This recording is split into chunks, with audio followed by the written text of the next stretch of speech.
And we are live. I'm not Jack. Hello, I'm Tom, your guest host this evening for Fan Friction. The fight where we put it all on the table, all of our movie knowledge. Jack's not going to be here because his power's out, but you can check over to him and follow along with the fight over at #ThisIsTuff on Twitter. And hello to everyone in the chat. So enough about me. Let's introduce all of these great fighters today. First, we have Jay.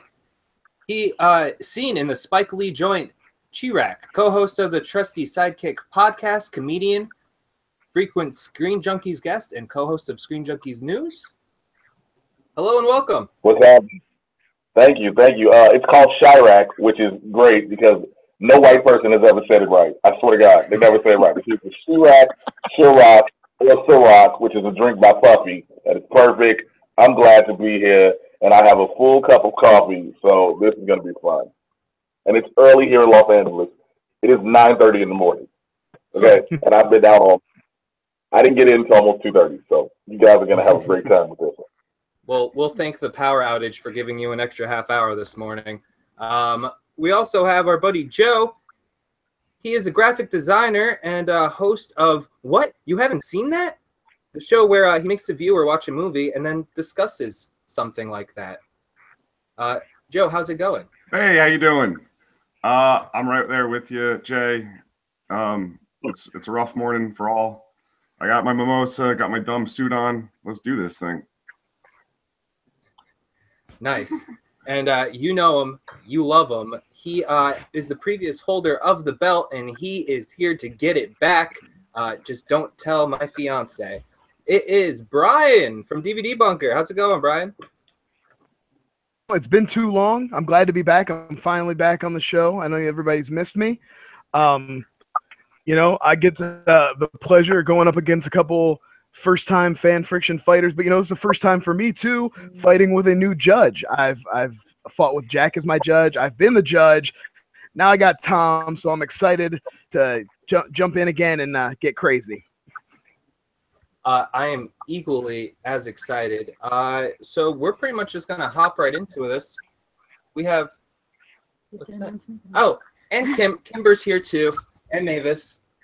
I will be reading your guys' tweets, so make sure you use #ThisIsTuff on Twitter and or tag me at KimberBatch_OSP. So I'll be popping in to read tweets and also help fact check today. That was like some Pee Wee Herman stuff. So we're going to get into the thick of it. We have the first speed round, which is a categorized choice. And Jay has the first pick. Let me pull up these questions real quick. Jay, the categories are The Name Game, Comedy Bang, TUFF, and Jay Goes to Washington.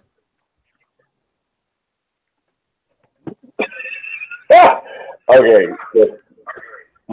repeat those again. Okay, no problem. Bo Knows, Comedy Bang Bang, TUFF, Jay Goes to Washington. Comedy Bang Bang. All right, Comedy Bang Bang. I love that show. The question is, what is the best action comedy? Hot Fuzz. Oh, Bad Boys. Sorry, we're on speed round rules, guys. Oh shit. Action comedy. 21 Jump Street. 21 Jump Street. So the choices are Brian, Hot Fuzz, Jay with Bad Boys, and then Joe with 21 Jump Street. Brian, whenever you want to begin, you have 30 seconds.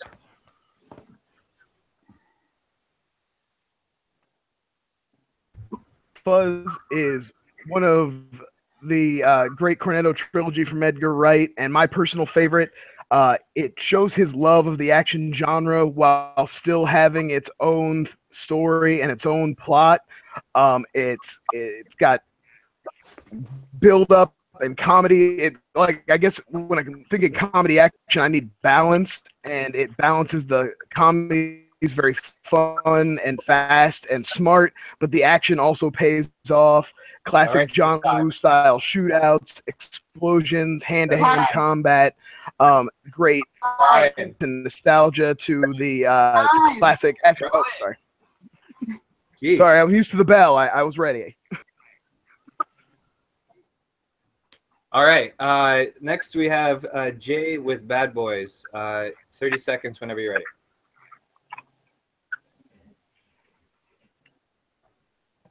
Bad Boys 1 brought in Martin Lawrence and Will Smith together as an action comedy duo that nobody thought would ever succeed. You had Will Smith coming off his breakout hits in Independence Day, as well as from being the Fresh Prince of Bel-Air. Martin Lawrence coming just off of his successful show, Martin. You put them together with director Michael Bay, who brought a lot of action and explosions in ways we never thought we would see. They transformed the city of Miami into a war zone, but made it hilarious from top to bottom. You add in Taya Leone, who added an extra element. This movie kept going. It had jokes from the beginning of the film to the end of the film. It had action throughout every single sequence. Thanks. And I will reward him for stopping. I couldn't hear. It's fine. It's fine. Waiting on a bell. All right, Joe, 20. Look, I have what I have, and I don't have a bell.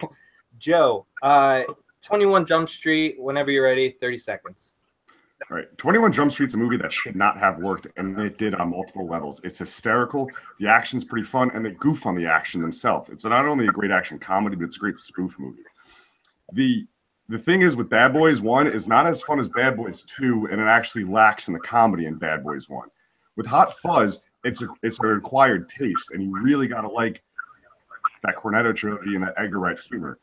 21 Jump Street is palatable for everyone, but it's also a hell of a lot of fun with another tandem that was not supposed to be a pairing together. And stop. All right. Well, Joe did not hesitate going on the defense there.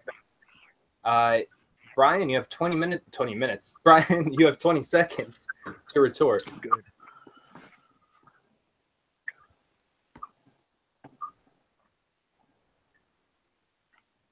The thing with 21 Jump Street is it hits a lot of the same beats as Hot Fuzz, and I think it just does it in a, you call it palatable, I maybe call it dumbed down way. I think Hot Fuzz is tighter comedy, better written, better directed, and like I said, I believe the action holds up, and also rather than parodying itself, is more pays homage to classic action movies. Bad Boys. Ding ding. Thank you. You're my new bell. Thank you. And all right. Her beast.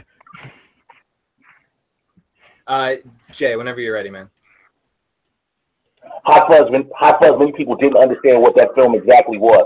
People had to be directed to it, just like 21 Jump Street, because nobody was sure about Channing Tatum and Jonah Hill as a duo. But when you heard Martin Lawrence and Will Smith, two people who both had successful comedic shows, as well as Will Smith's action outing in Independence Day, you knew this film would work. You bring in the direction of Michael Bay, it was a film that was set to work from beginning to end.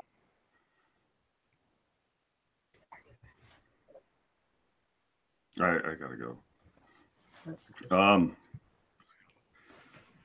Yes, it was hard to sell the 21 Jump Street comedy, but it works. The question is, what's the best action comedy?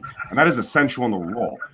21 Jump Street is so much better at being an action comedy than Bad Boys 1 or Hot Fuzz. The comedy is hitting on every single level in that movie. You're fine. Came right in. All right. Wow. Where to begin? Yeah. What did they think on the internet? Well, I did manage to get a poll out real quick. Well, I want to see it. So just letting you know. And people are just excited. Morgan's really happy to see Jay here. Others are dismissed in quotes. David Bowman checking in. Delisha. Some love for Hot Fuzz from Nolan, and David Bowman recommended True Lies as his choice. That's solid. I was thinking Midnight Run, but I don't know if there's as much action in that movie. All had great choices. Midnight Run. All right, so right out the gate, Joe, they kind of hammered you pretty hard. Brian with saying that Hot Fuzz kind of beat you to the punch with that. and I think that Bad Boys 1 is a little bit funnier than you remember. I don't know. I had a blast. I almost like Bad Boys 1 more than 2, but that's just personal opinion. Brian, I loved your argument for Hot Fuzz, and I never thought I would go against Hot Fuzz, but Jay just sold Bad Boys for me. His knowledge of the directors, the careers behind the actors, he's very knowledgeable, and that won the argument. So Jay has the first point. I ran out of time. I didn't get to talk about Hot Fuzz, or I didn't get to talk about Bad Boys. I actually love Bad Boys and Hot Fuzz. Yeah, also Hot Fuzz made homage to the Bad Boys franchise in their movie. I don't know if Hot Fuzz would exist if it weren't for movies like Bad Boys. Yes, it would, because Point Break. 21 Jump Street was not existed. Granted, it was a TV show, but the film would have never worked had Bad Boys never been around. No, I mean, we got an argument later on, and I'm going to be talking about Bad Boys spoiler alert. So Hot Fuzz actually took the poll, not surprising, a definite fan favorite. They got 50%, followed by Bad Boys at 33 and 21 Jump Street at 17. Jay, for winning the first round, you're going to be able to pick the marching order for round 1. Who would you like to go first, second, and third? I want Joe to go first, Rocky second, and I'll go third. First, Brian second, then you? Yes. Okay. And let me see what this question even is. All right, question 1. Who is the best black actor or actress in an action role? If we want, we can just introduce our picks, go around, and then we can get the fight underway. Sure. Well, Joe, you selected first. Well, we were just talking about Bad Boys, and my pick is Mike Lowry in Bad Boys 2 specifically. And I'll just leave it at that and let everyone say there. Okay. TV? Or no, what did I say? Movies? Movies, right? 1 second. Yeah, the question was movies. Yeah. Movies. Sorry. Brian, whenever you're ready. Oh, we're just giving up picks right now.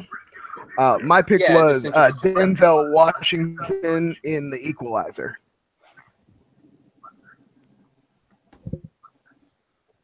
And Jay?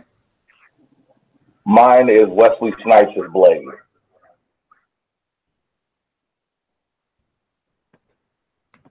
All right, guys. I'm going to open up the floodgates to the madhouse and let Joe start off. Now, we were just talking about Bad Boys 1 being a lot of fun. Bad Boys 2, especially Martin Lawrence in Bad Boys 2, is so... I didn't say Martin, I'm sorry, Will Smith in Bad Boys 2. And Martin Lawrence to be that, it's so much better. But Will Smith really elevates his character, Mike Lowry. He's even more charming, more comedic. And I don't know, it's just, that movie is a blast. I mean, you got him kicking ass against the KKK in the intro. We all love that. I got notes. You got Mike Lowry is someone everyone wants to be in that movie. Girls want him, men want to be him, and that movie, it's just the better action film. All of them. I mean, that is explosion, car chases, everything. I mean, everything is going right in Bad Boys 2.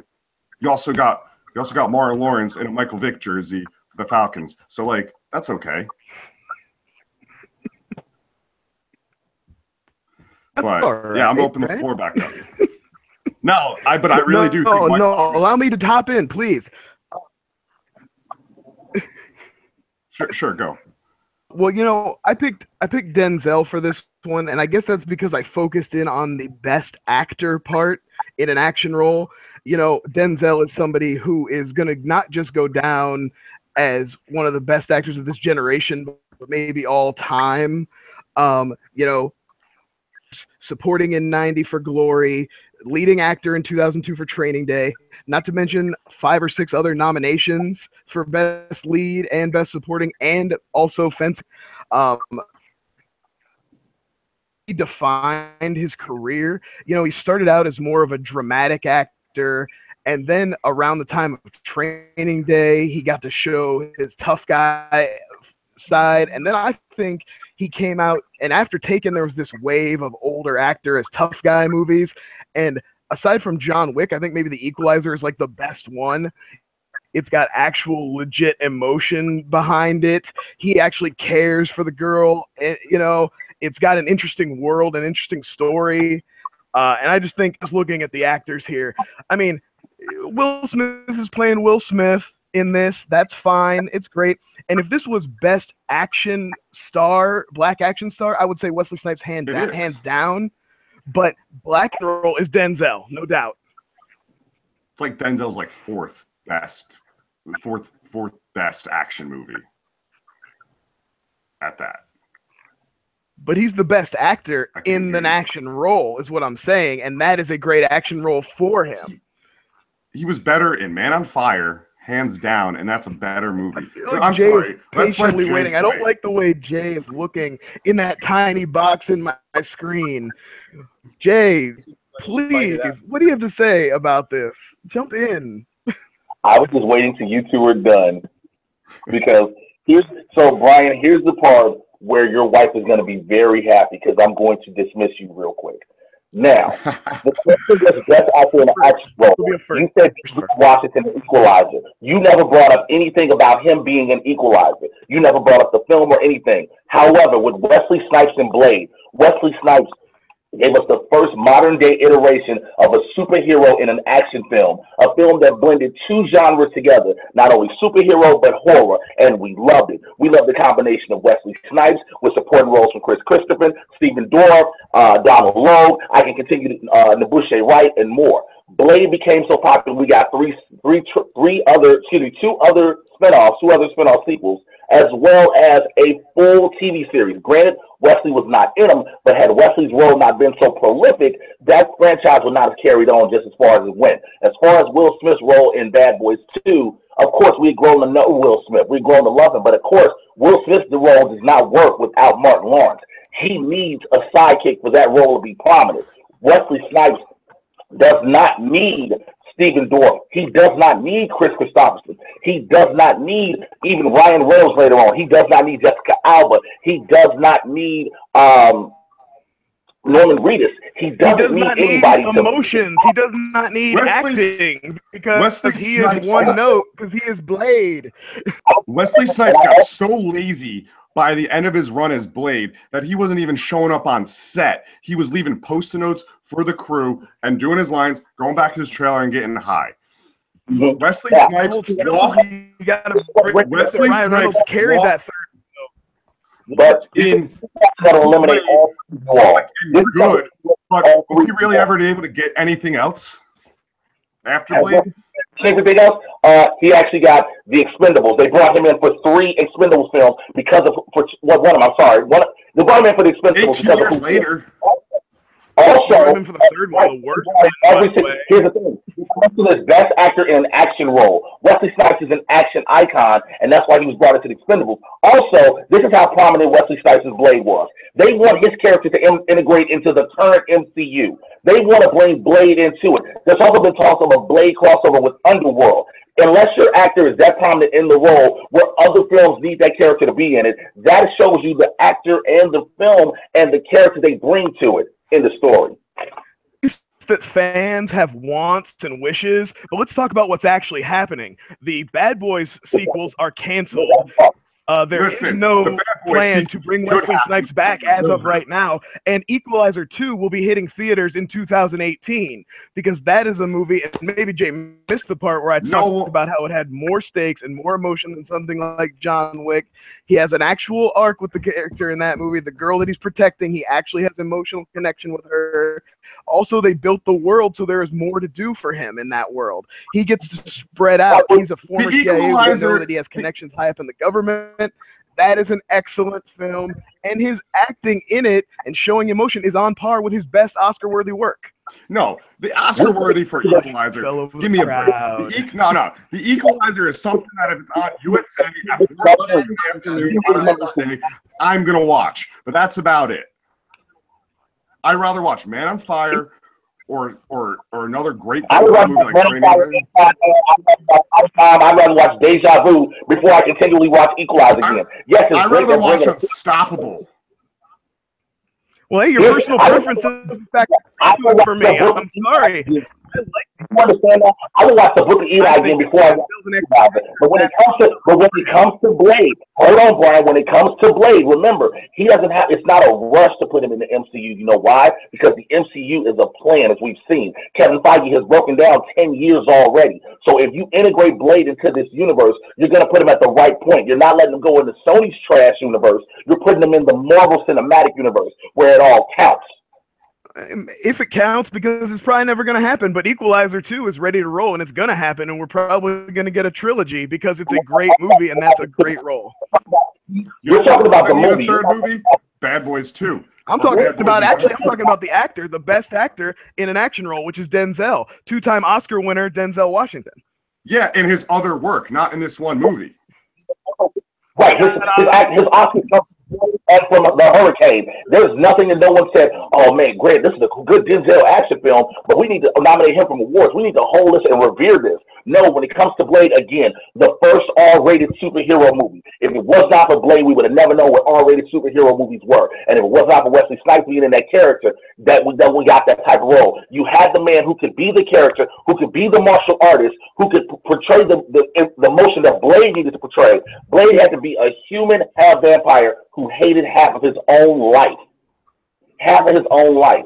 But he had to embrace it. You didn't have to deal with that. Will Smith had to embrace being what? A rich kid with a trust fund who's also a cop? We got it. Whatever. He ended up banging his sister. You got Denzel in Equalizer. We've seen Denzel do action, so of course there's nothing brand new about that. But you took Wesley Snipes and gave him an iconic character, a comic book character that we only knew from pages on paper and from TV cartoons, and then took him to the big screen, and nobody thought it would work. And when you watched that movie work, you said, I wanted to see Blade 2. Then you saw Blade 2. Now, granted, there was behind-the-scenes issues that happened with Blade Trinity. This wasn't just Wesley Snipes. There was production issues that caused Blade Trinity to be the way Blade Trinity was.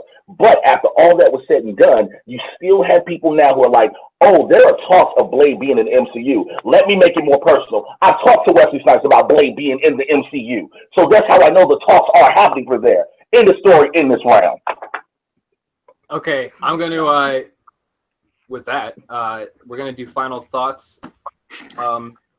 Each person make sure, or everybody make sure you give the person speaking not the time for interjections. I'm keeping all this in mind. There's a lot. So if you can, what is one scene from the movie of your choice? Because I know there's franchises and stuff like that, but select one that kind of proves he's the best actor. If that sounds doable. We're gonna start it off with Joe. Okay. First off, remember that one scene in remember that one scene in Bad Boys 2 when the pool broke and the dog that was pretty funny. But besides that, I just like that. But no. Will Smith, what he's shown as being the best actor in Bad Boys 2 and really carrying a movie is actually a much quieter moment in that movie, and that movie does not have quiet moments. Is when him and Will Smith and Martin Lawrence are talking, and he's confronting him about him dating his sister.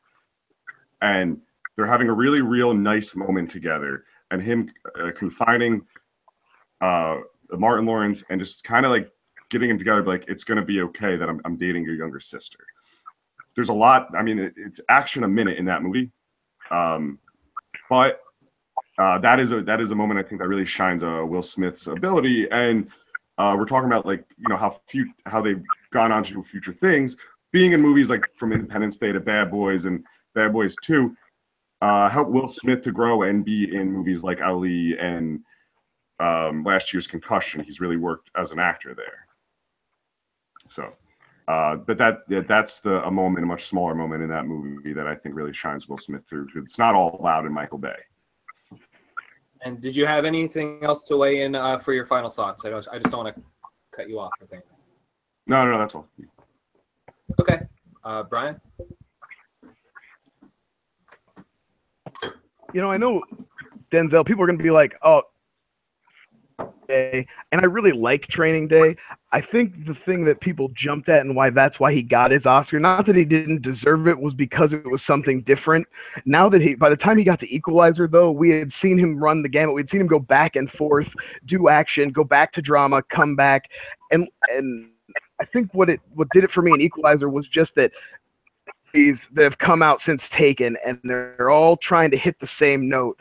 And Denzel is the actor with the ability and the weight to give us that. There's a scene when he sits down with the girl. You know, he's been kind of keeping an eye on her. She's got this shaky relationship with a rich guy. She's kind of a street girl, and that she's been getting beat up, and things are getting worse. But she's too brave and too proud to like let him know and take his help.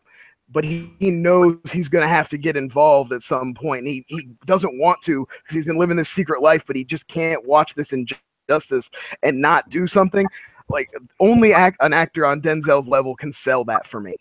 Will Smith doing Will Smith, and that's what he's doing in Bad Boys. You know, he's hamming up. He's having a good time. That's fine. It's fun. I get it. And if this was just best action star, Wesley Snipes would win the round. He'd walk away with it. But the best actor in an action role, you know, Blade's whole thing is that he's stoic and one note, and he hits one-liners that are off tone. Like, I don't know how you can say that that's the best actor in an action role. Thoughts, Tom? All right. Whew. Jay, man, floor is yours. You said name an iconic scene from the film that we used to say why it's the best actor in an action scene. I have two. You can pick which one. The scene where right before the final fight with him and Steven Dorff, where he drops down and he's posing with his sunglasses on. That is a pose that has been used in a picture that has been used numerous times and is significant, as well as the trailer image of him shooting 2 bullets into Steven Dorff in the daylight in the park. Now, the scene that Joe mentioned with Martin Lawrence and Will Smith having a heart-to-heart, Martin carried that scene. When it comes to Denzel and his other scenes, again, we've seen that, so nothing makes it as different. The support around him, the film around him, the build around Equalizer is what makes it look good. But it takes somebody, you say that Blade's character is stoic in one-liners. Everyone can't be stoic and have you invested in it. You have to remember that an emotion is an emotion no matter what. And because he was able to deliver that and convey that and not be boring and being stoic and not being dull and being stoic and have everybody into the character, that is why Wesley Snipes has the best action role. And I'm sorry, by the way, I didn't acknowledge earlier Denzel's Oscar for Training Day because, yes, he has that as well. My apologies. But, again, this is not about Training Day. This is not about Inside Man. This is not about Out of Time. This is not about Man on Fire. This is not about Deja Vu. All these other predecessory action films in which he's been in. Equalizer is good, but it's not his best. When it comes to Blade and an action star, you have a man who changed an entire genre. He brought comic book movies to life on a whole new front, the rated R front. Very few action stars could have been in that role and have done it and then make people want this character back. I'm done. All right. I need to process. Anything on Twitter? Yeah, some great suggestions. Raul would have chosen Will Smith in Men in Black. It's a good choice. I'm with it. Honestly, my heart goes to Jay in this round because I love the Blade movies. I think they're fucking awesome. We also had some love for Chadwick Boseman as Black Panther in Civil War, and David Bowman says that if Pulp Fiction counts as an action movie, then he would go Sam Jackson in that. Before they cast Black Panther and everything, Wesley Snipes wanted to do Black Panther as well as Blade, but they're like, you can't be every character in the Marvel universe. I actually really like that choice because that's an ensemble. That's an ensemble movie, but to me, I think Black Panther stole the show in Civil War, which just shows how great of a job he did. All right. Whew. So, man, Brian and Joe, you guys were neck and neck for me the entire time, just back and forth. I think they kept hitting you hard, Brian, that it's not if you were going to pick a Best Actor movie, why not pick the one where he actually won the Oscar for, if that was going to be your fight? Because I don't think it's his best work. I just thought it would have been questionable that's an action movie. But am I the first person to ever disagree with the Oscars? Come on, people. He deserved it. But I like Equalizer. I like the Equalizer. Okay. And I know where that one ticket was bought to then. And Joe, they kept getting, like, the Will Smith is Will Smith line is just like, it means so much to me because it's literally what I say whenever I like Will Smith, but I like Will Smith, and luckily he's that character in every movie, except for that one with his kid that was horrible. Anyway, He's not in 7 like Pounds. that Will Smith has good movies. Wait. Pursuit of Happiness is a really good movie. Yeah. No, After Earth. After Earth. We're Jamie. talking about After Earth. Yeah. Oh, I'm not hold on. fighting, guys. Come out of here. So anyway, like I said, you guys were neck and neck the entire time, but Jay was way ahead of you. He had a lot of good points as far as the relevance of the character still today. He also was talking about, I liked his, yes, he was stoic, but he wasn't boring. And that went a long way for me because there was a fine line there. So you guys need to do something because Jay just got the second point. One. Kimber. Jay Is there would be a Paul? Blackhawks fan. There is no poll. So the audience had no That hat's opinion fire. about That hat's fire, actually. Thank you. Yeah.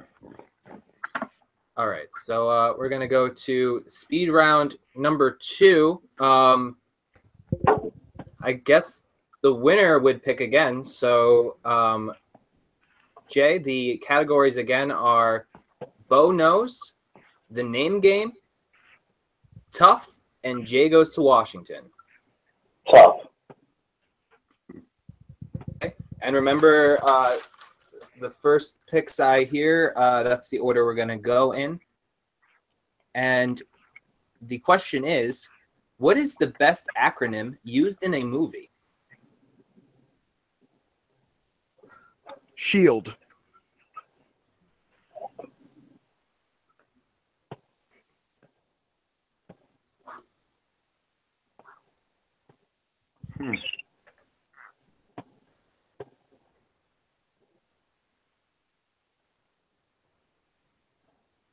SSR.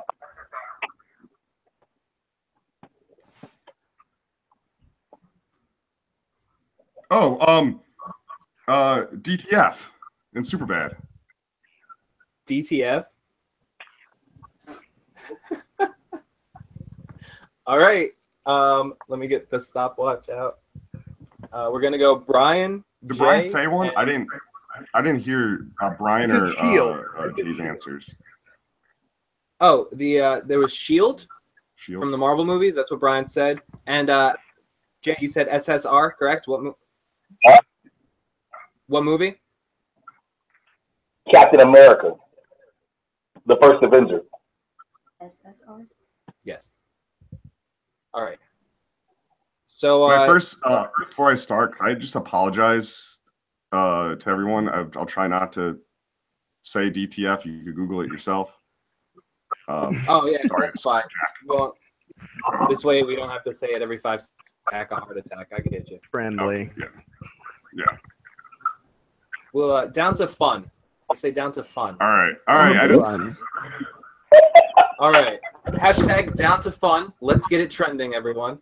Brian, whenever you're ready. That was great. That hit me in the soul. So I think SHIELD is the greatest acronym in a movie franchise because it was assigned to fans way back in the early days of Iron Man 1 that of a down period where it seemed like people creating comic movies didn't care about source material anymore, post like the first X-Men trilogy and stuff like that. And Iron Man in 2008, they started giving us what we really wanted, which was comics brought to the screen. And then when they finally unveil, you know, he gives the long name, Strategic Homeland Intervention Enforcement and Logistics Division. Dang. I'm going to give, because Brian needed that point at the end there. I stopped talking. So I'm going to give everyone an extra 5 seconds. And my phone's being super loud. Sorry about that. All right. Jay, whenever you are ready. SHIELD is great, but you wouldn't have SHIELD without the SSR, Strategic Scientific Research. We learned about it in Captain America, the First Avenger. It is the program that gave us the super soldier serum. It also has been relevant again because people loved it when we started hearing about it more in Agent Carter. People loved Haley Atwell and the fact that she worked for SSR, and the T-shirts have become the sale of the T-shirts and the downloading of the emblem. People wanted and now became nostalgic and crave more SSR than we do SHIELD. Everybody knows SHIELD. You just know Nick Fury. But now people have become ingrained and integrated with SSR and want that and love that more now. Even though it's old school, the people are loving it now just like it's brand new. That's time. All right. Seth Rogen and Evan... are we good? Go ahead. Seth Rogen and Evan Goldberg came up with DTF in that movie. And, you know, she's DTF, little P of the G. I mean, they made it in that movie, and then it made it into the lexicon of today, where people don't even know where it comes from. People say that all the time. Yeah, it's vulgar or whatnot, but it's a great acronym. DTF. We all know what that is. Sorry, I can't say it, but Superbad invented that. That movie was a hit, and a lot of phrases came from that movie, that being one of them. And made years later popularized by the Jersey Shore, which they're all a bunch of dumbass. But they even said they came up with it from Superbad. Ding, ding, ding. All right. Interesting. Brian, whenever you're ready. I think a lot of people would agree that DTF is like a little gross and a little misogynistic and maybe not the best thing. And SSR is fine, but you said yourself that people don't really know. I mean, that's a deep cut even for some nerds. I think SHIELD is something that everybody could get behind and kind of enjoy. And like I said, they had that long, they spieled out the long form, and then when they brought it down, they made a joke out of it, why they had to have that long name to become SHIELD, and how much they like their little acronyms. So. All right. I'm going to give everyone another 10 seconds. Go. Jay, whenever you're ready, man.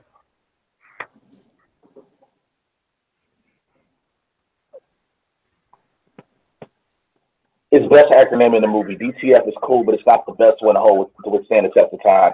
SHIELD is okay as well, and people know SHIELD, but because of the majesty and the magic of the MCU, people have learned what SSR is and want to see every single film that ties into SSR. Again, Captain America, the First Avenger gave it to us. We go back in other movies. We saw it in Ant-Man. We see it in different things before the official formation of SHIELD. People are loving that. It might be a deep cut, but people are researching more, Googling more about it. Again, T-shirt sales have risen with just the SHIELD, not the SHIELD emblem, the SSR winged emblem, which we saw Captain America wear at the very end of the First Avenger when he was working. How come they can hear you? Because I'm loud. Okay. Joe, whenever you're ready, man. SHIELD now is just a mediocre TV show, so that acronym's out the window. What Jay's pick is, I just heard of that for the first time today. I know it's a really deep cut, and that might mean something to you, but that is not the best acronym. I'm sorry, DTF also might be a little gross, but you know what? People use it, and you can use it if you're a male, female. It doesn't matter. Still have some time. I don't need any time. I don't. Jay, I like your hat. Oh, drops the mic on that one. All right. Whew. I like that hat. Yeah, why don't you tell me what Twitter's up to? Yeah, Twitter has some good alternate choices. Morgan wanted to know if he could just be that guy and use FBI.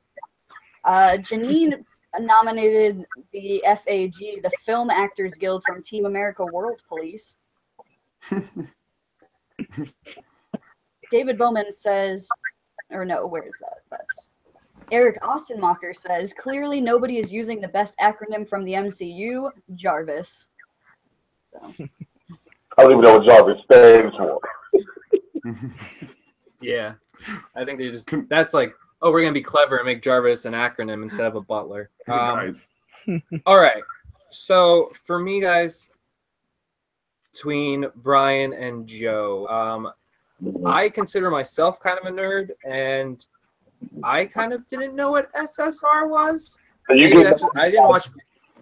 You get no argument out of me. Brian picked Shield. I was upset. I was like, that was gonna be my choice because I forgot to say it. So yeah, fair enough. Honestly, and like DTF is funny, but the payoff when oh my god, I can't think of his name. The head guy of Shield. Well, at least at that time. Come back. I want him to come back. Coulson, when he delivered the line, you know, you could just call us Shield. Like everyone just got like thrilled. All the 11-year-old kids in us kicked our feet up.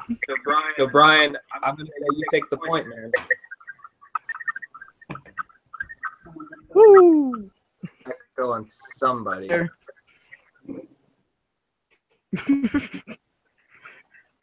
No response.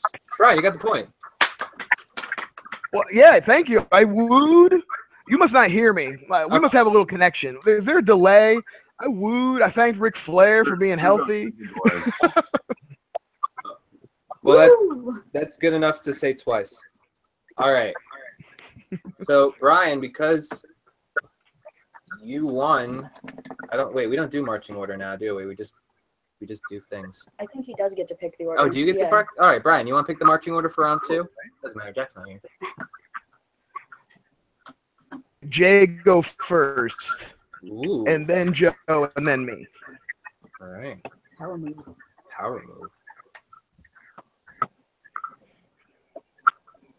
Okay. Round 2. Sorry to get in your face. I can't read this. It has been just over 3 years since the tragic loss of beloved comedian, actor, and Robin Williams. Oh, I didn't know this was going to be the question. In honor of this great performer, we want to know, what is the best film starring a stand-up comedian?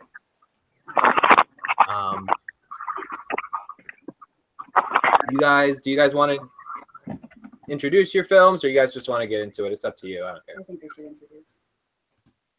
Right. And I'm not going to go against what she says. So, here's mine. Jay, whenever you're ready. I'll just introduce it. Mine is Harlem Nights, starring Eddie Murphy. Harlem Nights. Mm-hmm. All right. Joe? Mine is Coming to America, starring Eddie Murphy. So someone brought something else that isn't an Eddie Murphy doing an Eddie Murphy fight. So, yeah. Well, that's funny because I didn't even know the lineage of the question. I just had what is the best starring role for a stand-up comedian or film starring a stand-up comedian. I mean, and I still picked Robin Williams in Good Will Hunting. Oh, I don't know if he's telling the truth, but if he is, that's good. Yeah, I didn't know the origin either. Now I'm like sad. Thanks, Jack. It was not given to us, just the question. So. Yeah. Well, hey, I'm just here to add some flavor text. All right. Whenever you're ready, you guys can start the round. I am getting some reverb, I think. You know what? Can we do it?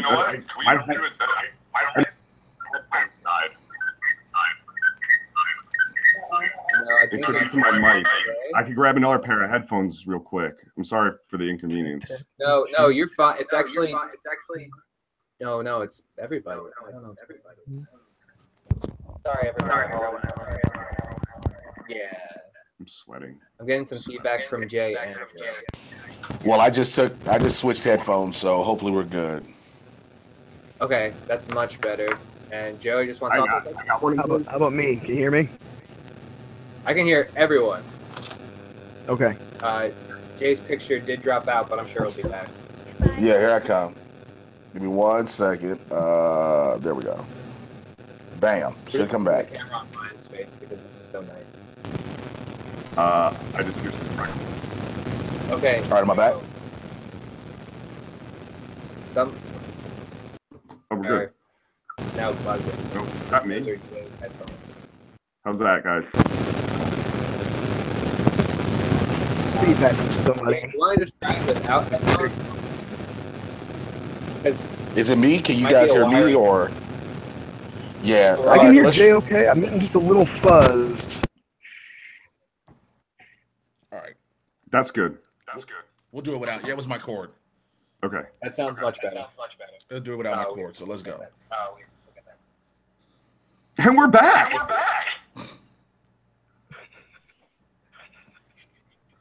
Okay, so whenever you're ready. Sorry, everyone at home again for that delay. Sorry about that, guys. My apologies. All right, let's go. This was a difficult choice for me, being a stand-up comedian, loving all comedy films that star stand-up comedians. There was a plethora of choices, but I had to go with one film, like I said, that stood out the most to me, and it's definitely Harlem Nights with Eddie Murphy. Eddie Murphy plays Quick in 1940s Harlem. He becomes the adoptive son of Richard Pryor's Sugar Ray. Now, this movie took Eddie Murphy through a linear amount of emotions and performances. We got the comedic from beginning to end. From the very first scene, not with Eddie Murphy, it's not even in the scene where it's a little kid with his uncle Ray Murphy. When we get the interactions with him and legendary Richard Pryor, the interactions with him with legendary Red Fox, him with Robin Harris, him with his brother Charlie Murphy, him with Della Reese, him with I can keep going down the list. Tommy Ford, Arsenio Hall. Eddie Murphy in this film shows you why he is a leading man. He had been a leading man for years, but by the time he got into Harlem Nights with actors who were at the top of their game and comedic greats and giants, he took what we originally saw in Uptown Saturday Night and with Bill Cosby and Sidney Poitier, and he gave us a new vision of that with Harlem Nights. He took that with the cast and brought it to the roof. Now, also, it becomes memorable. It becomes memorable because you love the sights, you love the sounds of it. It took you into 1940s Harlem. We saw that, we were like, oh my God, we were into this world, we're transported there. Eddie Murphy allowed himself to be not only a comedic genius in this movie, but a great actor in this movie. We never forgot that Eddie Murphy was a stand-up. We saw that Eddie Murphy could hold his own. And the thing is, the question is, the best film starring a stand-up, and with all the other comedic legends that are in this film, with the tone of this film, with the power in this film, Eddie Murphy still managed to be the star of this film and was never once overshadowed.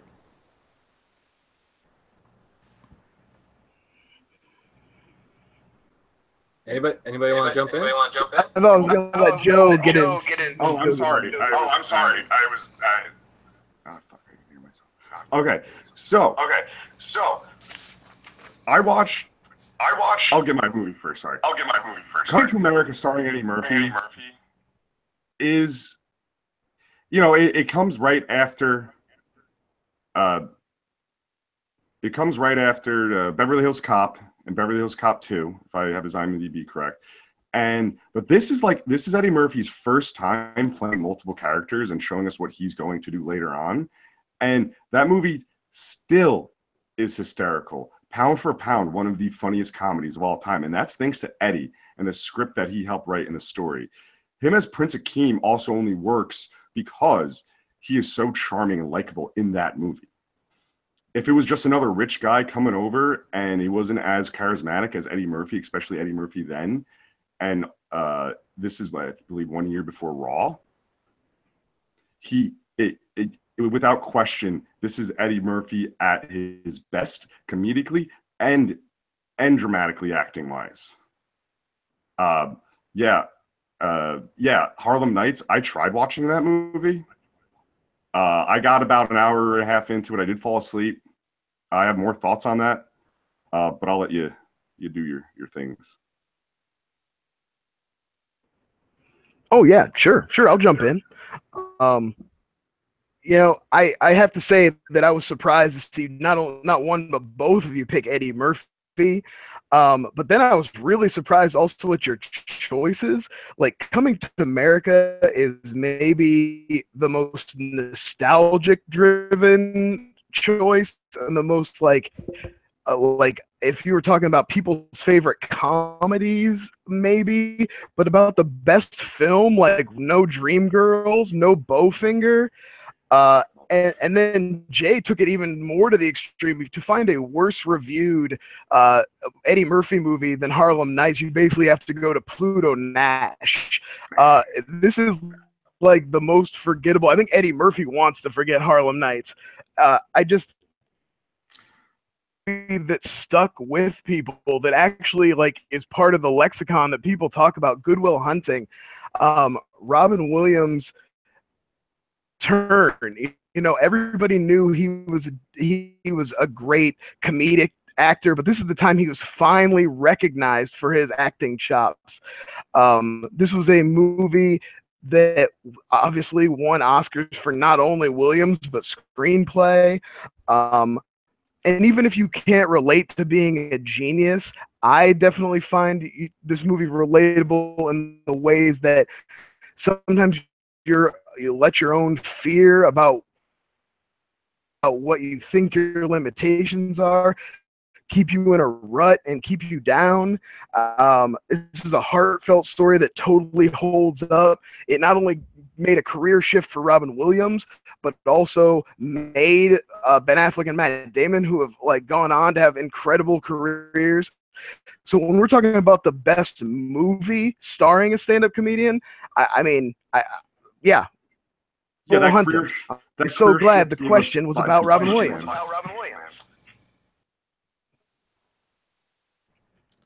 There were so many other. I get that. Yeah, we like to always say that films. That's it. We like to hushed over, guys. No, there's a delay.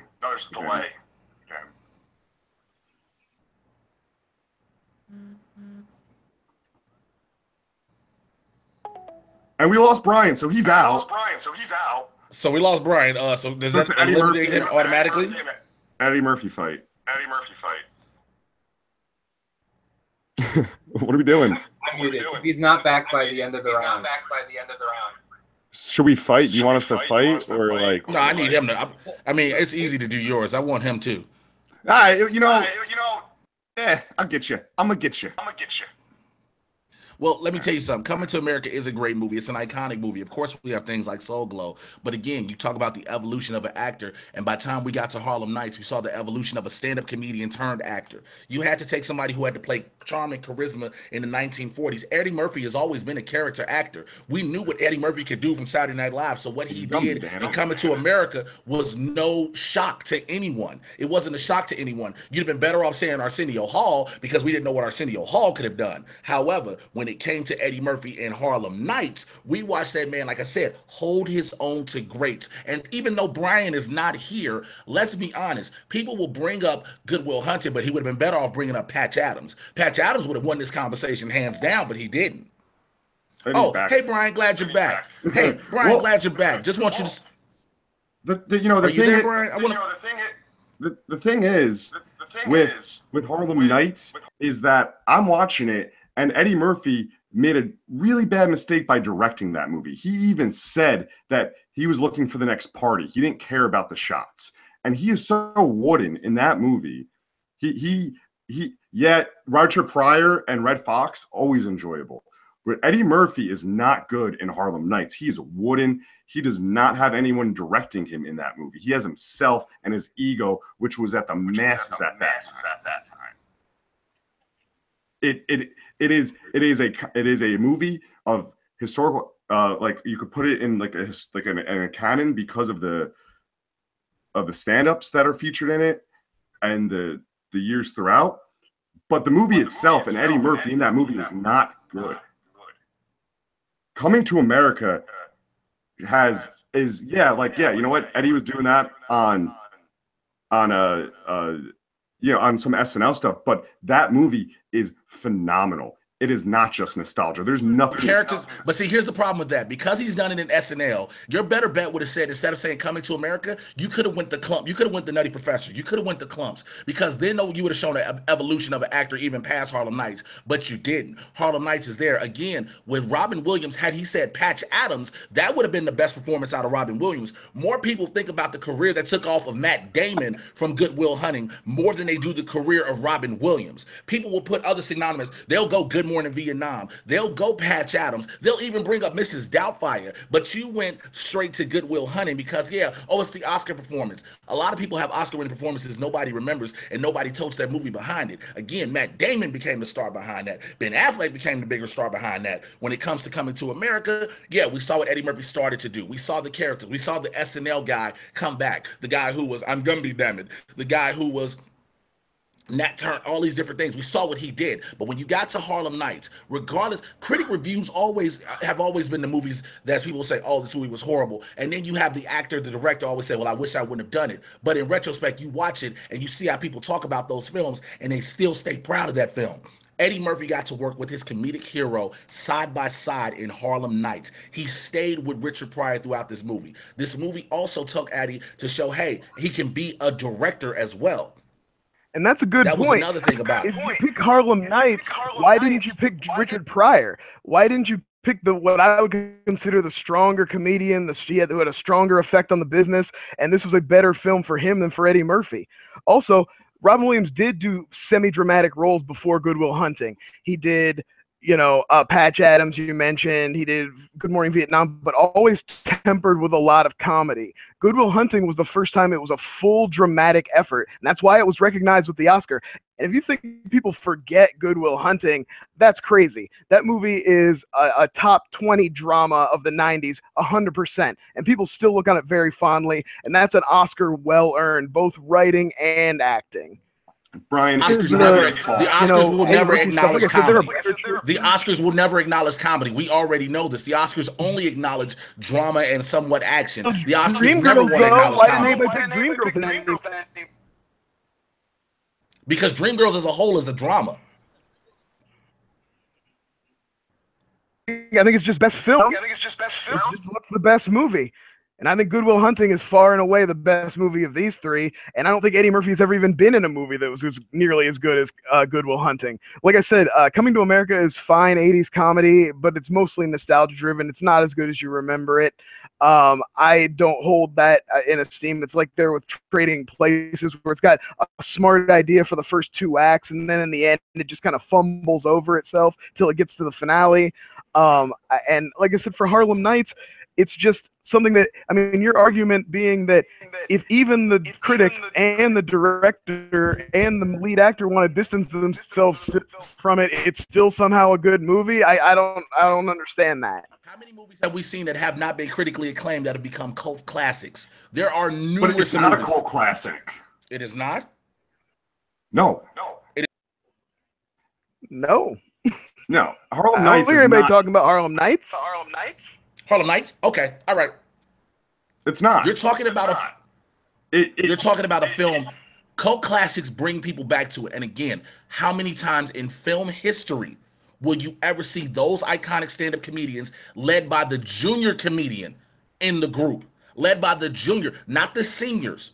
But just because everyone was everyone was in movie 43 and there were a bunch of Academy Award winners does not make it a good movie.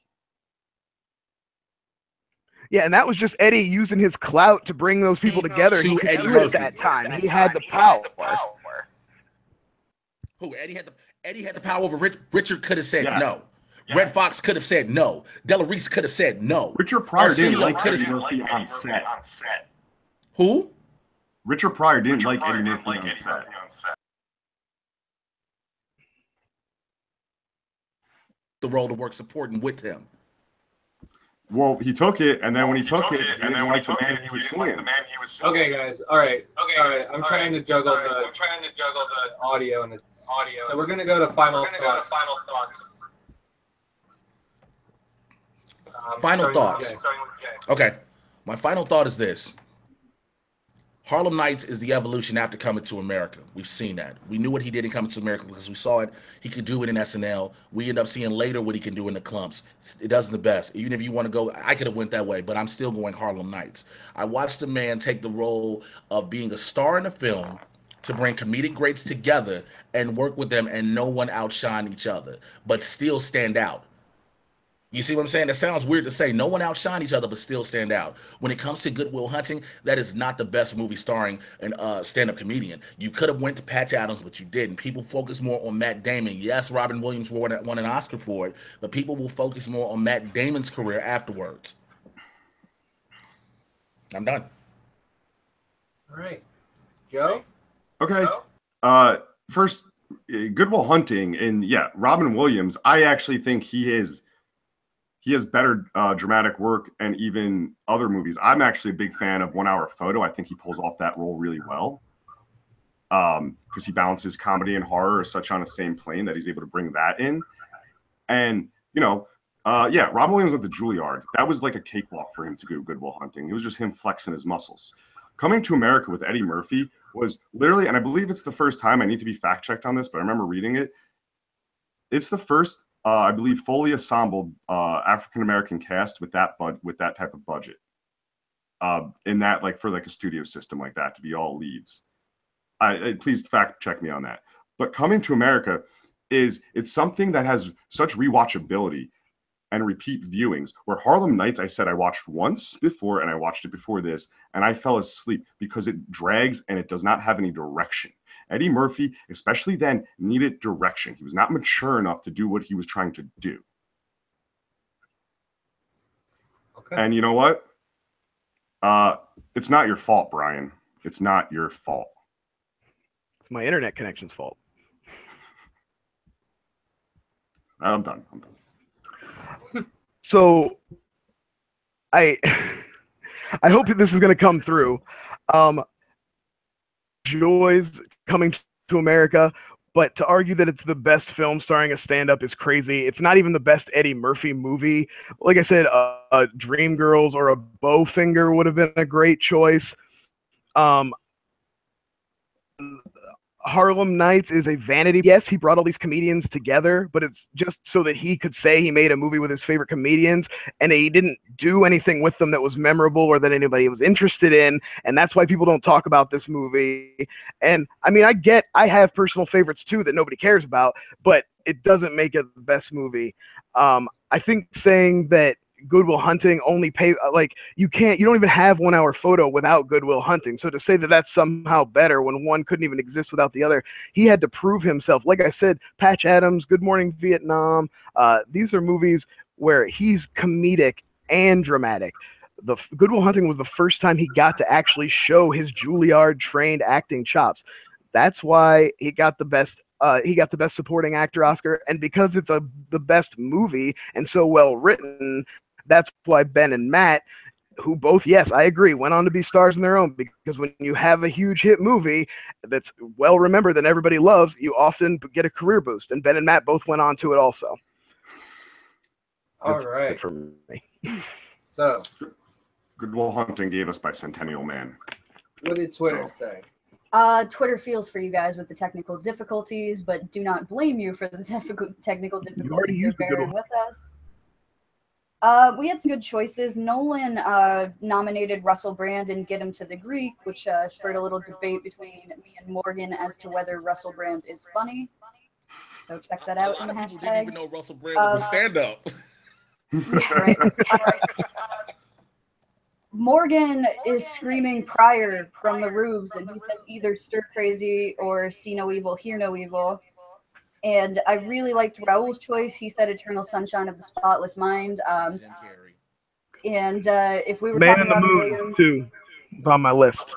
Can yeah, I if say we were what I talking wanted Robin to pick? Williams, me and Tom are both big fans of What Dreams May Come. That's a really beautiful movie starring him as well. Dave Chappelle and Con Air, just because I want to talk about Con Air. Dave Chappelle and Men in Tights. Dave Chappelle and Half Baked. Are we just going to have an impromptu Dave Chappelle fight? Hey, David Bowman said anything Jamie could Foxx happen. and Ray. That's a good one. Damn it. That's a Yeah. good one.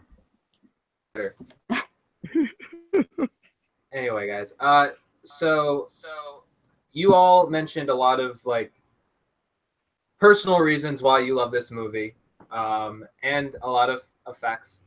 But the one thing I was looking for was only delivered by Joe, and that was actually bringing up the stand-up.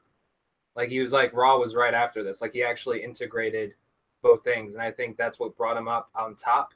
So I'm gonna give Joe the point this round. Great fight all around, and I'm sure people will disagree with me. It's interesting because the poll came in and literally it's deadlocked at 33, 33, 33 for each one of your movies. Wow. Wow. Wow. That's Wow. wild. Here's my only issue.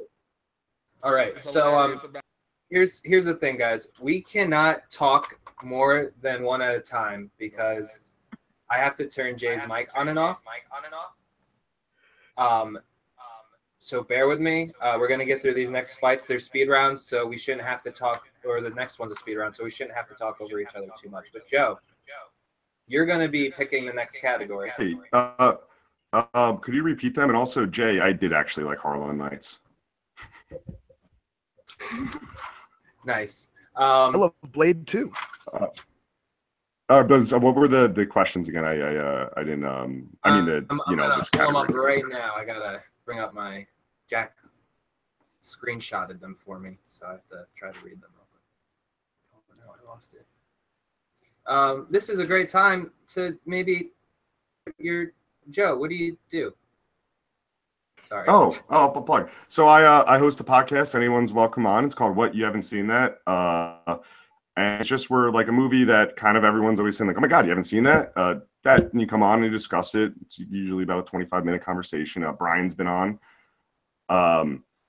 We talk Sing Street. Like I said, anyone's welcome. I do it. I'm trying to do it a lot more often than I'd like to, but I'm also a graphic designer, and I get sassy on Twitter.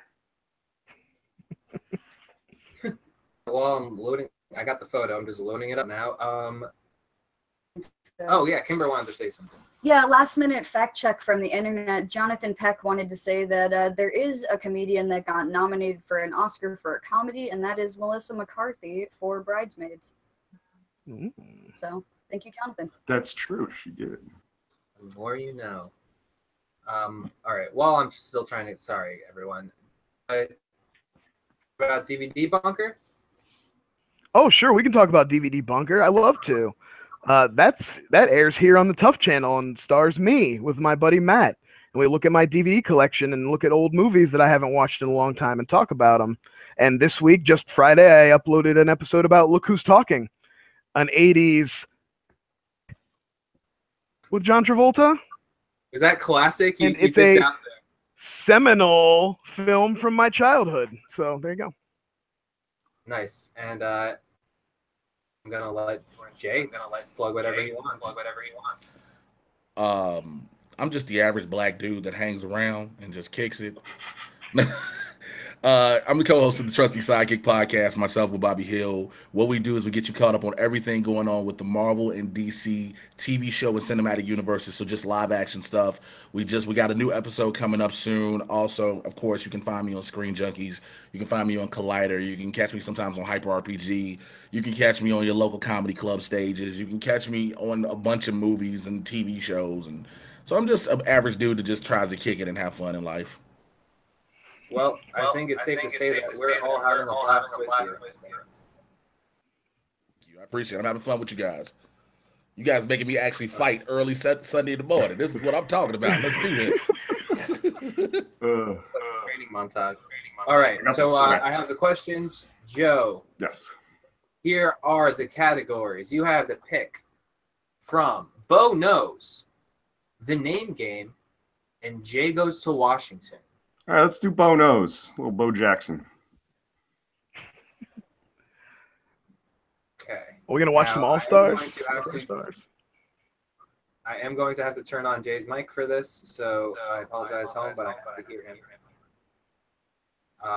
The question is,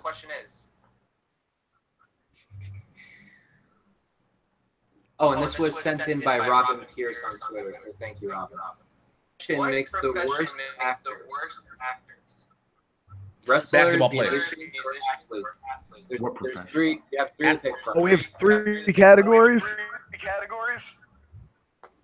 You can either pick wrestlers, musicians, or athletes. Athletes. Musicians. I guess I gotta go singers. You get wrestlers. Oh, okay, wrestlers. All right. Sure. Okay, so back through that. To recap that was Jay with athletes, Brian with musicians, and Joe with wrestlers. Okay, so speed round. 30. The order is going to be Jay, Brian, and then Joe.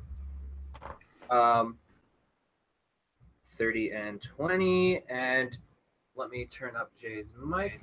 We are good to go whenever you are, Jay. The reason why athletes are the worst people turned actors is one name in particular, Shaquille O'Neal. Let us be honest. We all hated Shazam when he played a big-ass genie. We hated Steel when he did that. We did not want to see him in any other movies. Blue Chips was just showing the story of him trying to be a collegiate athlete going pro.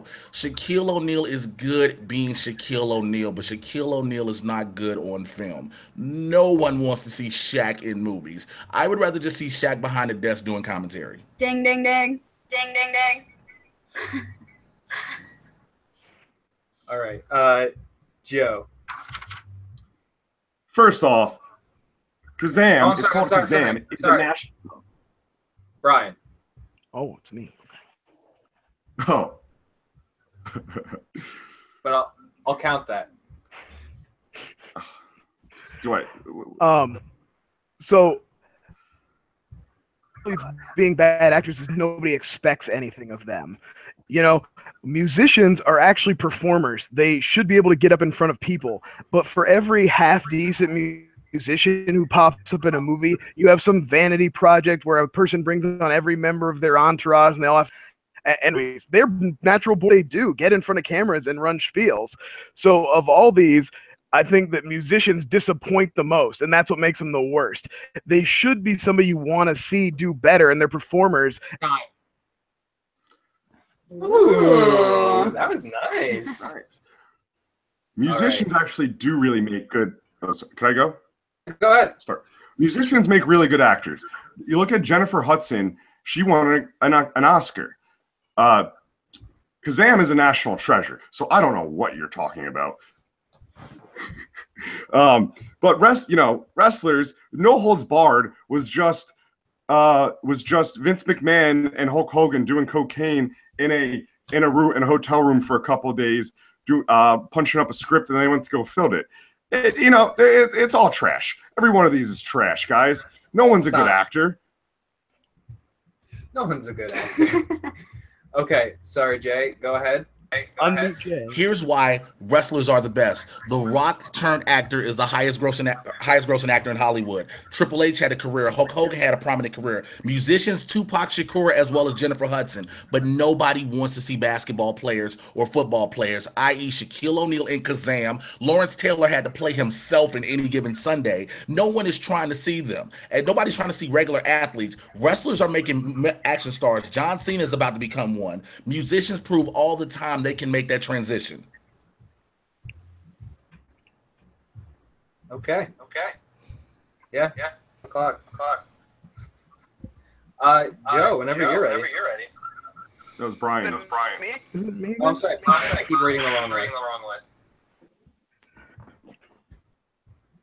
Whenever you're ready, Brian. Of course, you can cherry pick a few musicians who did good, just like you can cherry pick athletes that did good. LeBron James is funny in Trainwreck, but nobody expects anything of them. So if they can just get up there and spew some lines, that's fine. So it's great.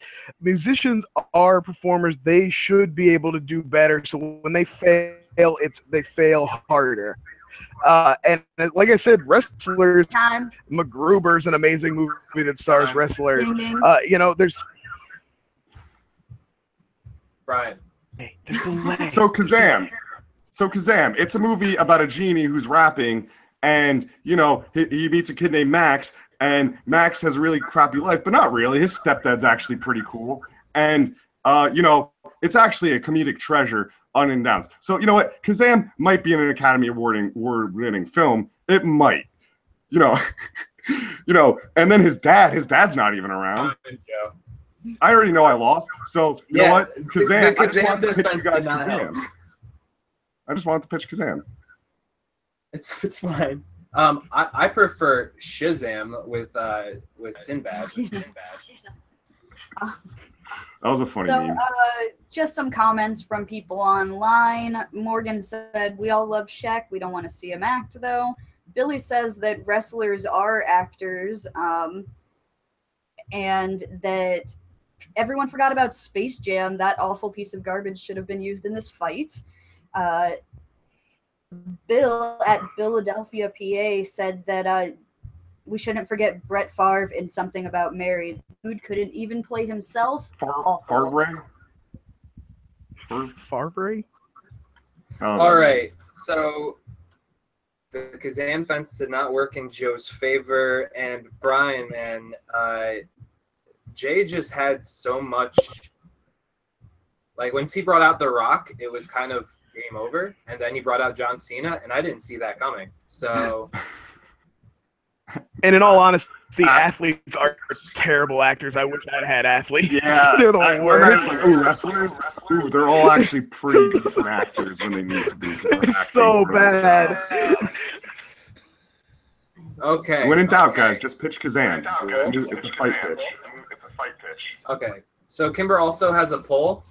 100% of the voters picked athletes. All right, Eminem and 8 Mile was pretty good, and we never did it again. Brian, remind me. There's an. We lost the pitch round. Does everybody go, or am I supposed to? We lost Brian. Uh-oh. Oh, well, now the show is just done. Now you can't see him.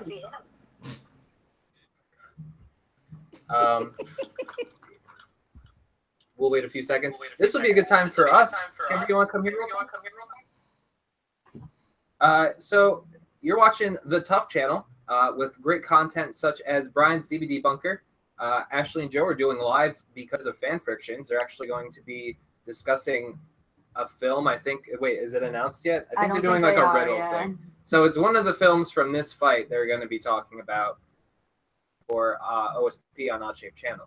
But we have a new show on TUFF, and it's called It's a Twofer, where we do like our own double bill and then just talk about it and how it like complements each other.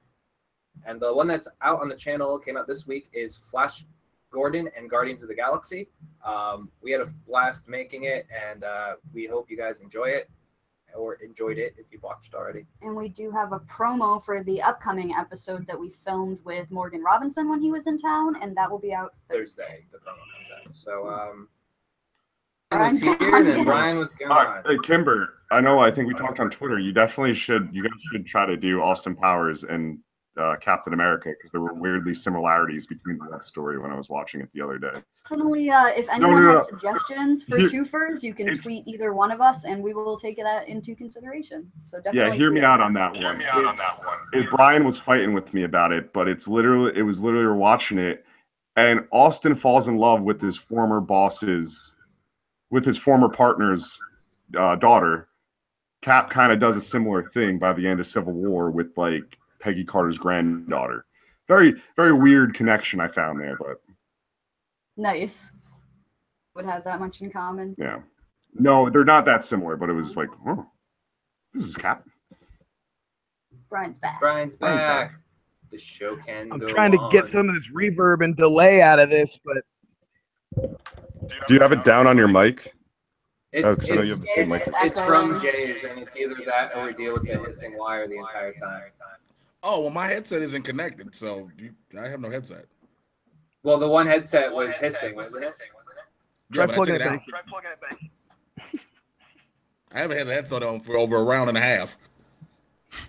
No, I know, but when you did have it in, it was. That's why we go to streaming, right? It's hard to have a conversation. Okay, Brian, remind me what I'm supposed to do next.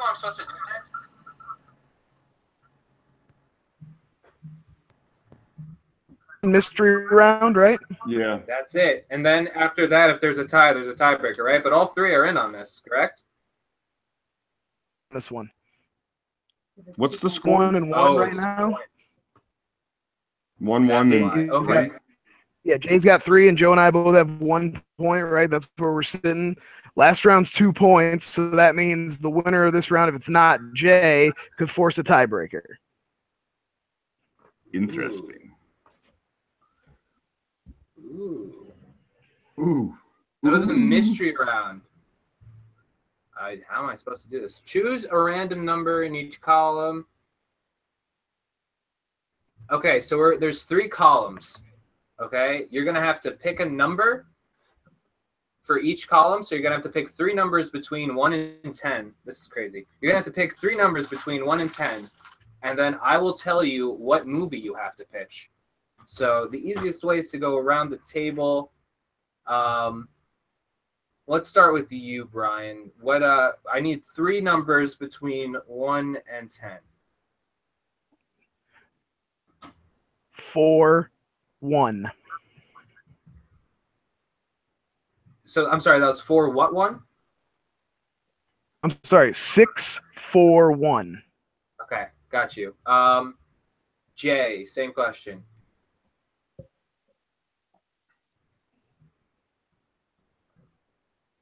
Oh, now I can't hear you at all, Jay.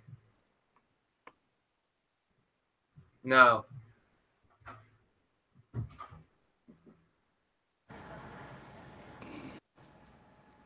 Three, 5, and 7. There we go. Okay, cool. 2, 8, and 10. All right. So, you are going to have to pitch. Brian, you are creating a movie with Ric Flair, played by Matt Damon, and directed by Ridley Scott. I'm sorry, real quick, who was he playing? I missed the middle one. Matt Damon is playing Ric Flair. Okay. Okay, great. All right. Jay, your pick. You are creating a movie with Booker T, played by Alfred Woodard. I don't know who that is. Alfred Woodard? You know who that is? Alfred Woodard? Yeah, that could be it. That's going to be an interesting one. And it's directed by Quentin Tarantino.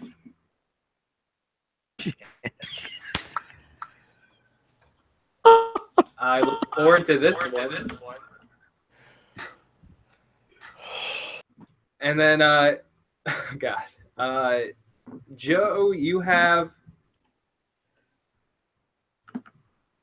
the Hardy Boys.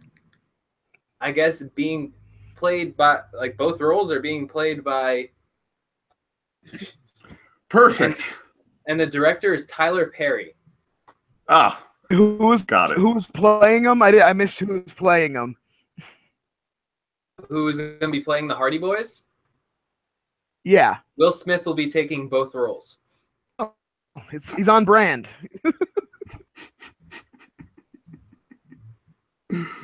all right. And who won the last one? Jay, right? Jay, yeah. Yeah. Okay, so we're gonna start with Jay. Whenever you're ready, Now, I know you guys might need a few minutes. Could I just ask is this just like a generic movie starring them or not like a biopic? I think it's a biopic because You it's just have to come up with a movie. Okay. Because like Matt Damon to play Ric Flair would have to do what? Like Okay. Just and want to then make reflect how the director choices work really well with that. But I'm gonna wait for Jay to give me the signal when he's ready. I would like Van Damme to play the Hardy Boys since he's always like two guys in all his movies.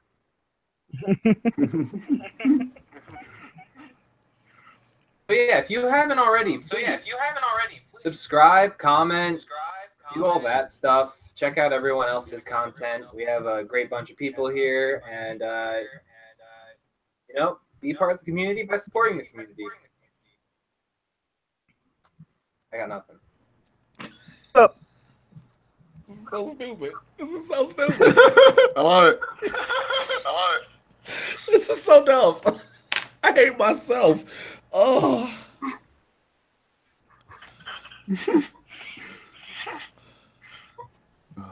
Sorry, I'm looking up stuff. I'm not like texting or anything. We can get started. We can get this round started. Go ahead, Brian.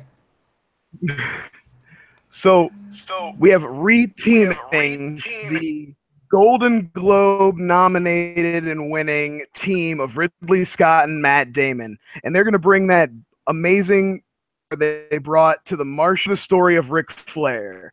This is a larger than life character. We're going to get to see the actual behind the scenes.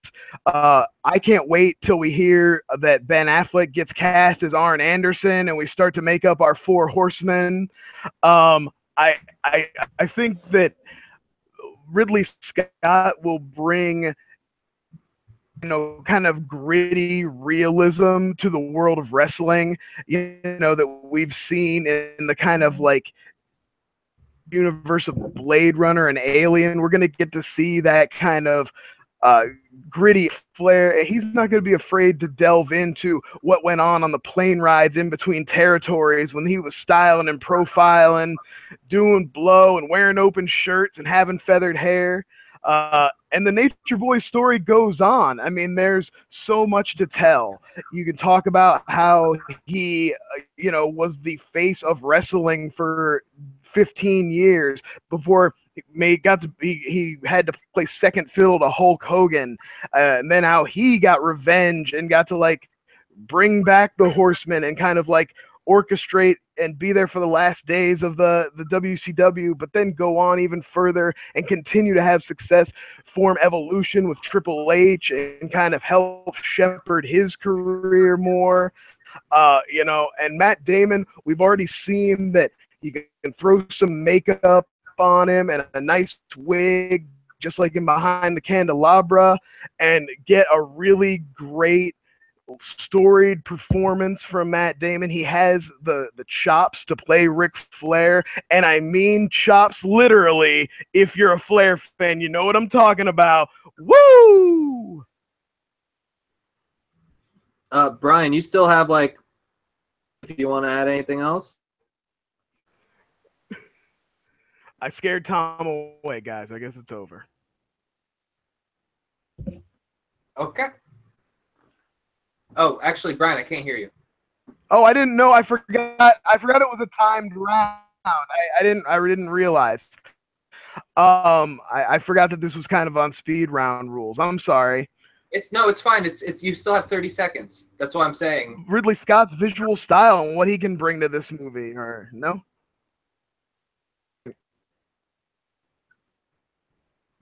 Yeah, you're done. Got me muted? No, you're here. You keep. You guys, Jay, Joe, anybody hear me? I can hear you, Brian. You're just delayed. Okay, sorry. I didn't realize. I forgot we were on a timed round here. This is a timed round. Sorry, I should have reminded talk everyone. More about Ridley Scott's visual style and the team of Damon and. Okay. All right. Got you. And then we got Jay. You ready? I can still hear myself going. Okay. Jesus Christ. A woman in Houston who is a die-hard wrestling fan wants to show that she can hold her own in men's professional wrestling. So what she does is she grows out her hair and she convinces her older brother, played by Samuel L. Jackson, to be her tag team wrestling partner in the New York wrestling scene. Now, what this does is it gets Alfre Woodard taking on a new challenging role as playing a man. It has many different guest stars. It will guest star Uma Thurman playing Sensational Sherry, who will become the manager of the legendary team. Gabrielle Union as Charmel, who will become the future wife of this character of Booker T. It is directed by legendary Quentin Tarantino, which means there are going to be a lot of plot twists and the N word used 177 times in 6 minutes, okay?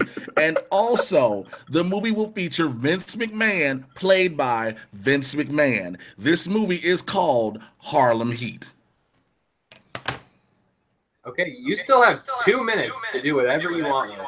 I don't need anything more to pitch this, but since I got 2 minutes, this movie will show Alfre Woodard learning how to tape her breasts down and put them in a wrestling singlet so that no one knows she's actually a woman. She'll buy wrestling boots that are platformed to make her 6 feet tall, which is going to be an immense task. Her brother, played by Samuel L. Jackson, will keep calling her mother effer every time she tries to do a wrestling move wrong.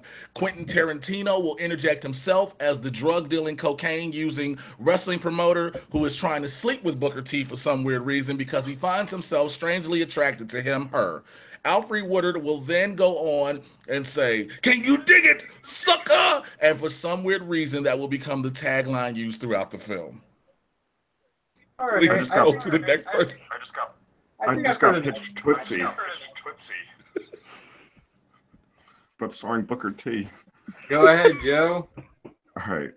So Tyler Perry presents a Tyler Perry production starring Will Smith and Tyler Perry's House of Hardy. Now, this is a duality tale, a morality tale, just like all of Tyler Perry's phenomenal films, such as Confessions of a Marriage Counselor and other work. The Hardy Boys, being played by Will Smith. This is Will Smith's adaptation moment. He is showing his range. He's going back and forth. He's the crazy one with the getup. But it's all the movie solely focuses. It's all about the Hardys' life inside the house with their crazy dad, played by John Goodman, just doing his John Goodman thing, and the Hardy, and they're trying to make it in the wrestling world. But you know what? Will Smith is showing his range. He's like, you know what? I'm not just John Goodman's kids. We're the Hardy Boys with the Z. And Tyler Perry is just so subtly, but not really, going to introduce all of this Christianity stuff in it. And you're like, oh yeah, I get it. The one's supposed to be an angel, one's supposed to be the devil. Because Tyler Perry presents Tyler Perry in Tyler Perry. And guess what? Tyler Perry's going to play the ref when they have to get there and before the stage, and they're going to do that. But really, it's all about that House of Hardy. And the House of Hardy is going to bring the House of Hardy! Minute and a half. And then John Goodman he's going to get ill, right? And the Hardys, they got to come together. But by Hardys, I mean Will Smith playing them. One is going to be wearing the spandex the whole time. They're in character the whole time. And Will Smith is going to be like, tell they truth. But really, he's like, I don't know where I'm going with this. And, the Hardys are they're doing their thing. And he's like, listen, I'm better than Nick Cage. I can do this. This is my adaptation moment. The House of Hardy. Tyler Perry's going to get an Oscar. It's going to be written by Aaron Sorkin. I don't know what I'm doing. All right. Everyone pretty much ran about the same on that, which is great because I don't know if Jay can take anymore. He's literally crying in the corner. All I know is Joe just pitched a movie that had nothing to do with wrestling with 2 wrestlers. With John Goodman. And I know Brian. Listen. It's basically gonna be like, wrestling's the backdrop, but reality is like they're just like hanging out, watching, eating some nachos and like fighting with each other. Well, you have 1 more minute still, each person, to take down the other pitches. whenever you're ready. And if you want to add anything to your pitch during this time, you can. You just only have 1 minute. Oh, I'm going first again. This movie could be like, this could be a decade-spanning movie. We get to see many different eras of wrestling. This could be Ridley Scott's American Hustle style film, only with starring Matt Damon as Ric Flair. Of all these, there's a lot of fun pitches here and silliness going on. Personally, if I want to see a woman going into men's wrestling, I'd prefer to see the China Story. So Alfre Woodard pretending to be Booker T is a little off for me. I want to see an actual legit history of Ric Flair, because the real story of what actually happened with him is crazy enough to make a full-on movie. And with Ridley Scott at the helm, we know it's going to look beautiful. We know it's going to have a very interesting plotting and writing. That two Will Smiths is too many as far as I'm concerned. The Hardys' career doesn't even start till the third act of my movie, because Ric Flair spans 3 decades, because he's an icon. All right, let me bring up Jay. Whenever you're ready, man. The Booker T role is always going to be something. When you have roles of a gender that has to play another gender, it is always a challenging role. So to see someone who is legendary like Alfre Woodard to play Booker T will be a stretch in itself, but yet it'll show her acting range, Ridley Scott, what that movie will be, he'll sell everybody that it's a prequel to the original Ric Flair story, but it'll actually be the sequel to the horrible prequels he made before, just like we got with Alien Covenant. When it comes to the Hardy Boys, we will never see them actually doing anything. Your Hardy Boys are basically the graphic novels of dudes solving mysteries that I had to read in grammar school, and your Hardy Boys movie basically should take place in the Mystery Machine with Scooby-Doo and the rest of the crew. Booker T's movie, directed by Quentin Tarantino, will be the 12th film by Quentin Tarantino. It will be done in the variety of orders where things happen in the middle that should be in the beginning it should be in the middle, and all around. And again, Quentin Tarantino fashion, there will be violence, there will be blood, and 186 times of the N-word used, and 12 times of cocaine done. Time. And what a line. All right.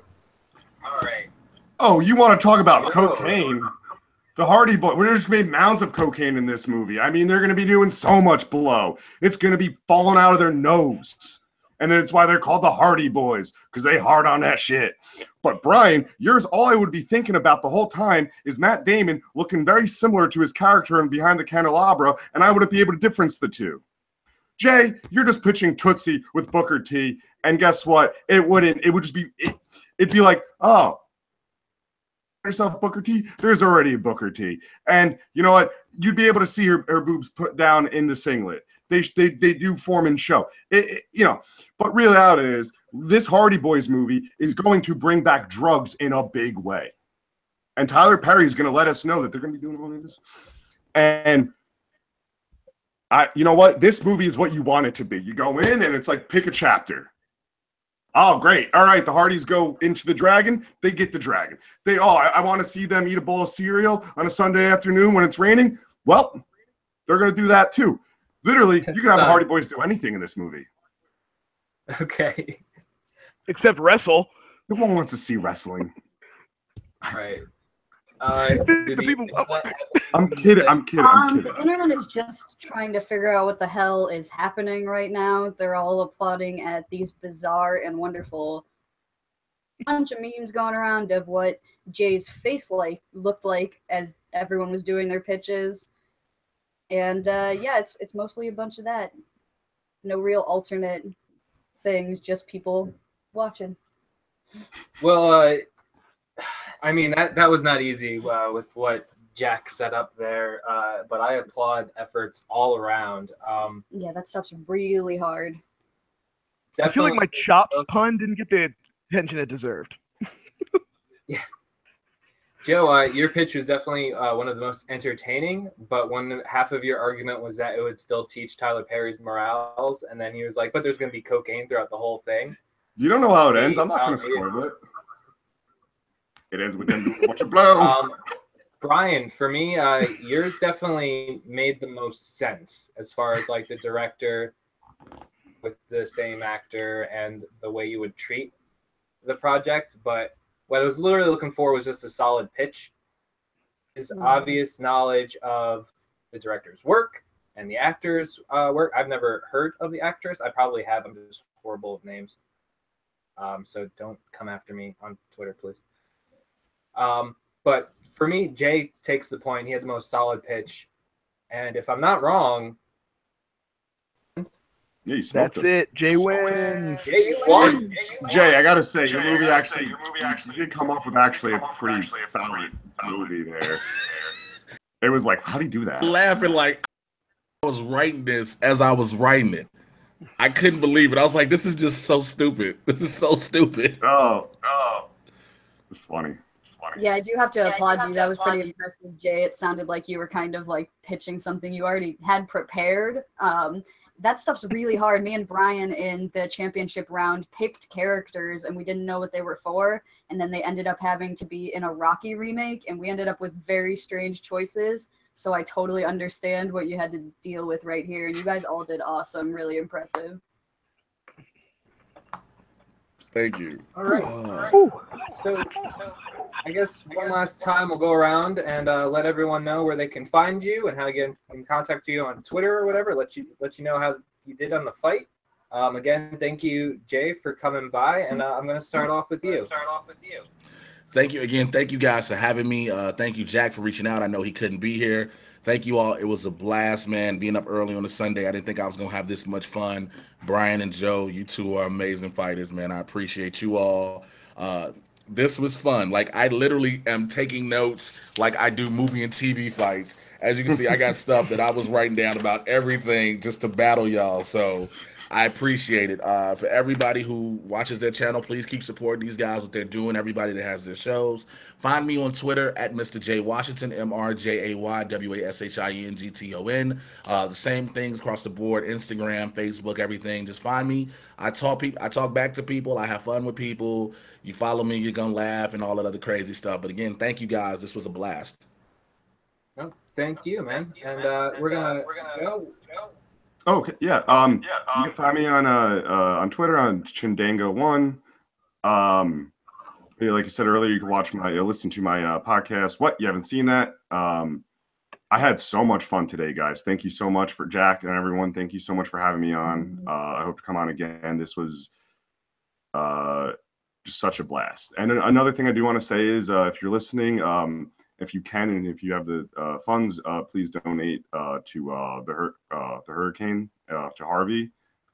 What you can and what not. There's a lot of great charities out there right now. But yeah, I had a lot of fun. And maybe we all could do a bunch of cocaine later. I don't know.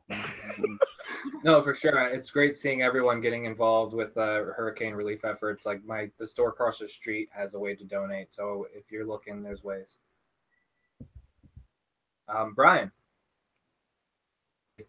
Hey, thanks everybody for technical difficulties, and maybe some of my words got through. I'm always happy to come on TUFF and on Fan Friction and lose with dignity. That's basically what I do now.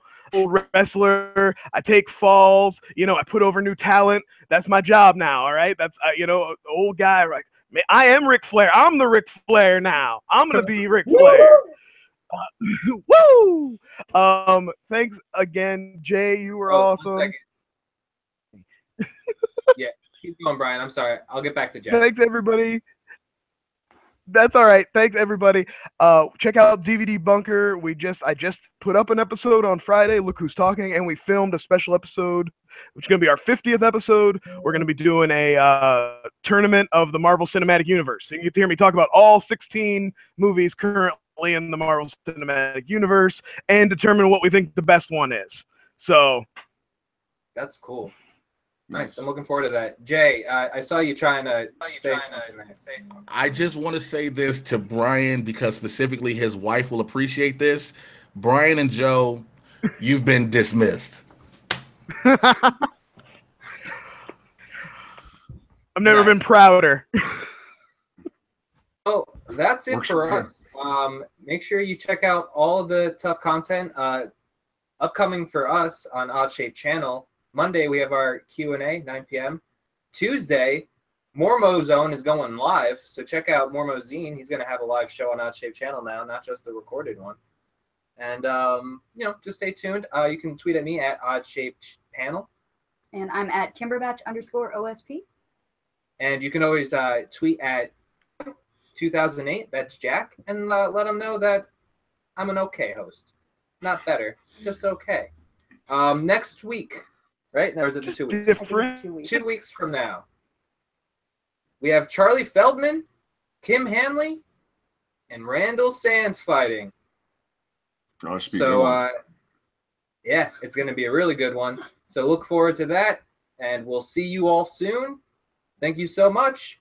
Bye-bye.